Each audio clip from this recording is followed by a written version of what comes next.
about Samantha Bee, the late-night comedian? He says she should be fired after Bee said this about his daughter, Ivanka Trump, on her TBS show. Do something about your dad's immigration practices, you feckless c***. He listens to you. The president tweeting, why aren't they firing no-talent Samantha Bee for the horrible language used on her low-ratings show, a total double standard. Bee took to Twitter to apologize to Ivanka Trump, writing, it was inappropriate and inexcusable. I crossed a line and I deeply regret it. TBS also calling Bee's language vile and inappropriate, adding it should not have been aired. See it there.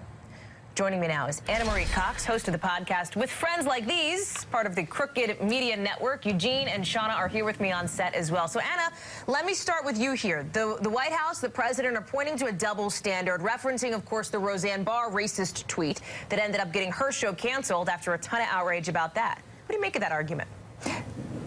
Well, let's put it this way. Do you think Roseanne would have gotten fired if she had called Valerie Jarrett what Samantha Bee called Ivanka? I don't think so. I don't think she would have been. I think we would have just brushed it off as like Roseanne using vulgar language, which she's done a lot. And the president himself, by the way, reportedly has called someone the C word, Sally Yates, as a matter of fact. That was in Fire and Fury.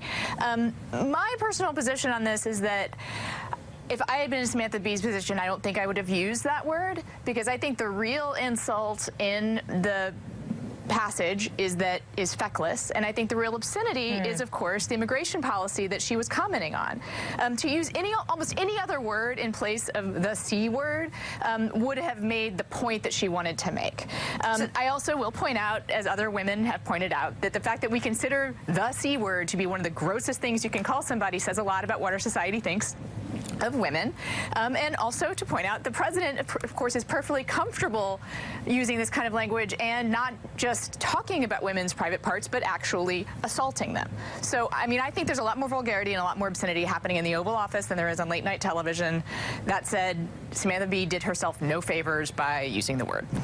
I want to play for you. The president, of course, has denied allegations of sexual impropriety, of sexual assault, but I want to play for you what Kayleigh McEnany. So she speaks for the RNC. She speaks for the Republican National Committee. And she was out this morning, and it was an interesting comment that I want to get your reaction to. Here's what she said. It's an evident hypocritical double standard. Roseanne Barr loses her job. Samantha Bee stays and thrives. Also want to quickly point this out. She's not a feminist, and the women who are celebrating her, she is a hateful provocateur. That should not be given a platform. Sam Bee, not a feminist? Is that an argument that seems credible to you coming from there?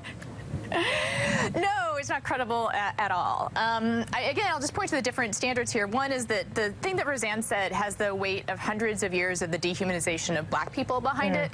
And the thing Samantha Bee said is a word that is only a bad word because of how society views women. And I will also point out that Samantha Bee talks about women's reproductive organs all the time, usually in celebration of them and usually talking about the government's attempt to control them. So I think that she's definitely